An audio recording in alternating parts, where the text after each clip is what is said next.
আসসালামু আলাইকুম। Welcome to my channel. আজকে আমি রুই মাছ দিয়ে আলু আর টমেটো দিয়ে একটা রেসিপি করব। তাই প্রথমে আমি এখানে লবণ হলুদ দিয়ে আগে মাছগুলা মেখে নিব।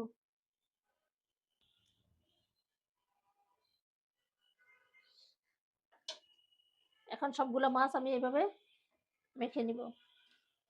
আপনারা যেখান থেকে আমার ভিডিও দেখছেন সবাই প্রথমে লাইক দিয়ে ভিডিওটা দেখা শুরু করবেন। আর আমার চ্যানেলটি সাবস্ক্রাইব করে ফলো দিয়ে আমার পাশে থাকবেন। এখানে আমি একটা প্যান বসাইছি, প্যানটা গরম হয়ে গেছে, এখন তেল দিয়ে দিব। তেল গরম হলে এখন মাছগুলো আমি ভেজে নিব। সবগুলা মাছ এক এক করে দিয়ে দিব।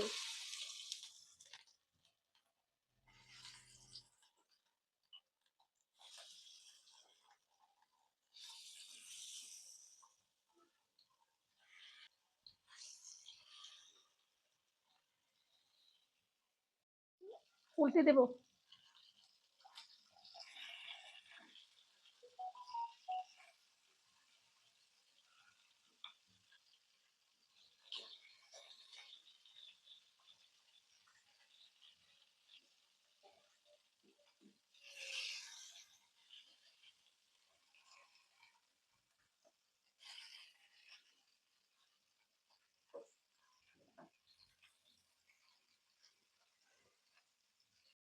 আমার মাছ ভাজা হয়ে গেছে, এখন আমি অন্য একটা প্যান বসিয়ে দিব।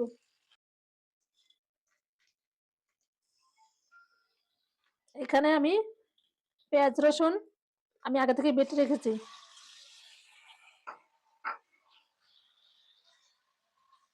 কাঁচা গন্ধটা যাওয়া পর্যন্ত আমি এখন আদা রসুন পেঁয়াজ ভালোভাবে ভেজে নিয়েছি। এখন এক এক করে সবগুলা আমি মশলা দিয়ে দিব।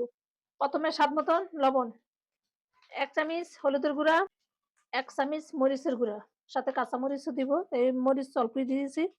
চামচ ধনিয়ার গুঁড়া, 1 চামচ জিরার গুঁড়া। এখন এগুলা আমি ভালোভাবে কষিয়ে নিব। একটু পানি দিয়ে দিব যাতে মশলাটা পুড়ে না যায়। সবগুলো ভালোভাবে একটু কষিয়ে নিব। কিছু পেঁয়াজ কুলি দিয়ে দিব।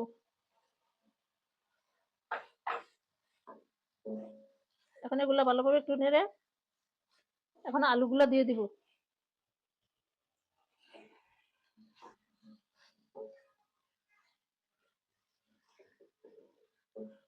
ভালোভাবে একসাথে আমি আলু আর পেঁয়াজ পাতা আমি কষিয়ে নিয়েছি। এখন একটু ঢেকে রাখবো। আলু আর পেঁয়াজ পাতা কষানো হয়ে গেছে, এখন টমেটো দিয়ে দিব। আবার সবগুলো একসাথে কষিয়ে নিব। ভালোভাবে কষালে খেতেও ভালো লাগে। যত তরকারি কষানো যায় তত খেতে খুব টেস্ট হয়। শীতের দিনে নতুন আলু দিয়ে যেটাই রান্না করেন খেতে খুব ভালো লাগে। এখন আমি ভালোভাবে এগুলা একসাথে কষিয়ে নিলাম। এখন কিছুক্ষণ ঢেকে রাখবো। টমেটো আলু সিদ্ধ হয়ে গেছে, এখন আমি পানি দিয়ে দিব।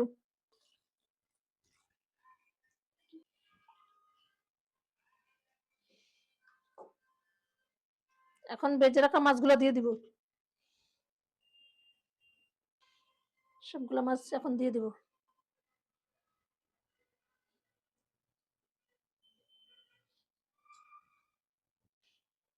কিছু কাঁচামরিচ ফালি দিয়ে দিব।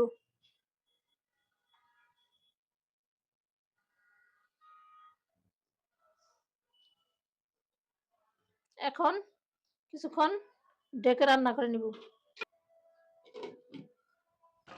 আমার রান্না প্রায় শেষ, এখন ধনিয়া পাতা দিয়ে তুলে নিব। আমার রুই মাছ টমেটো আর পেঁয়াজ পাতা দিয়ে রান্না হয়ে গেছে।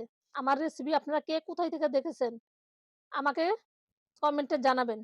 আর আমার রেসিপি কেমন হয়েছে সেটাও আপনারা কমেন্টে জানাবেন। আপনাদের কমেন্টে রিপ্লাই আমি দিব।